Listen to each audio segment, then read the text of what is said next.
Welcome to my Islamic channel. Please subscribe my channel. बिस्मिल्लाहिर्रहमानिर्रहीम। शुरू अल्लाह के पाक नाम से जो बड़ा ही मेहरबान और नहायत ही रहम वाला है। आज की इस वीडियो में हम आपको एतकाफ़ के बारे में बताएंगे। एतकाफ़ के फ़यूज़ व बरक़ात, औरत के एतकाफ़ का तरीका और एतकाफ़ की हालत में क्या करना चाहिए और क्या नहीं। प्लीज़ वीडियो को एंड तक लाजमी देखें और मेरे चैनल को सब्सक्राइब लाजमी करें। एतकाफ़ रमज़ान मुबारक के आखिरी अशरे में होता है, यानी 20वें रोज़े की शाम को ग़ुरूब आफ्ताब से शुरू होता है और ईद का चांद नज़र आने पर ख़त्म हो जाता है। ये एतकाफ़ सुन्नत मौक़दा अलल कफ़ाया है। हज़रत अब्दुल्ला बिन अब्बास रज़ियल्लाहु तन्हा से रवायत है, आप सल्लल्लाहु अलैहि वसल्लम ने एतकाफ़ करने वाले के हक़ में ये फरमाया कि वो गुनाहों से बचा रहता है और नेकियां इसके लिए जारी की जाती हैं। ऐसी नेकियां जैसी कि आम तौर पर नेकियां करने वाले हर किस्म की नेकियां करते हैं। एतकाफ़ का लफ्ज़ी मायने है रुकना, मना करना, जो कि इंसान एतकाफ़ में अपने आप को चंद मखसूस बातों से रोकता है, इसलिए इसे एतकाफ़ कहते हैं।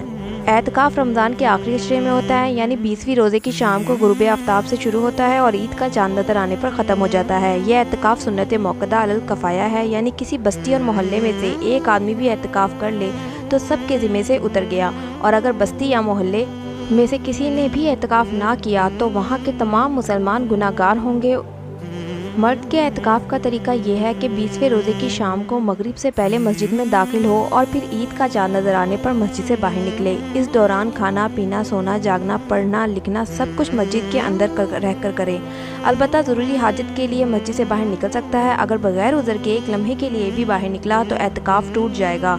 औरत के एतकाफ़ का तरीका ये है कि वो अपने घर के किसी कमरे या किसी कमरे के एक मखसूस कोने में ठहर जाए, वहीं खाए पिए, वहीं सोए। सिर्फ ज़रूरी हाजत के लिए अपनी जगह से बाहर जा सकती है। एतकाफ़ की हालत में बिल्कुल खामोश रहना ज़रूरी नहीं।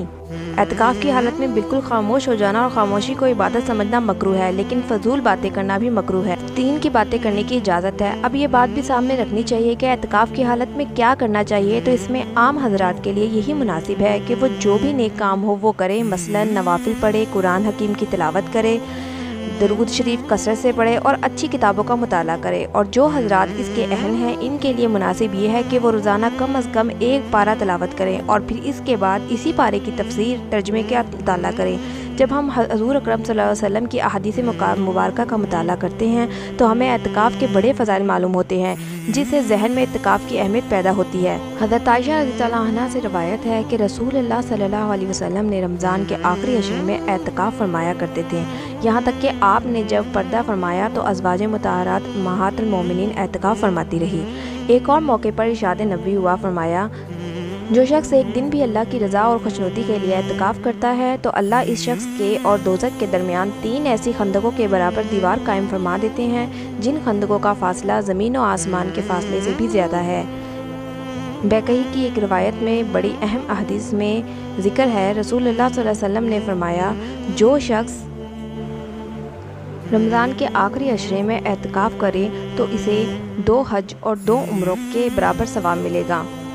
बहुत से ऐसे काम भी हैं जिन्हें इंसान मस्जिद से बाहर करता है तो ऐसे सवाब मिलता है, लेकिन एतकाफ़ की हालत में वो काम नहीं कर सकता। मसलन ना किसी की अयादत के लिए जा सकता है, ना किसी जनाजे के साथ जा सकता है, ना किसी की खैर खवाही वगैरह के लिए जा सकता है। तो इसके बारे में हज़रत अब्दुल्ला बिन अब्बास रज़ियल्लाहु अन्हु ने रवायत है कि आप सल्लल्लाहु अलैहि वसल्लम ने फरमाया, एतकाफ़ करने वाला गुनाहों से तो महफूज रहता ही है और इसके लिए नेकियां इतनी ही लिखी जाती हैं जितनी करने वाले के लिए अल्लाह रब्बुल इज़्ज़त हमें रमज़ान मुबारक के आखिरी अशरे की तमाम नेकियां समेटने की तौफ़ीक नसीब फरमाए।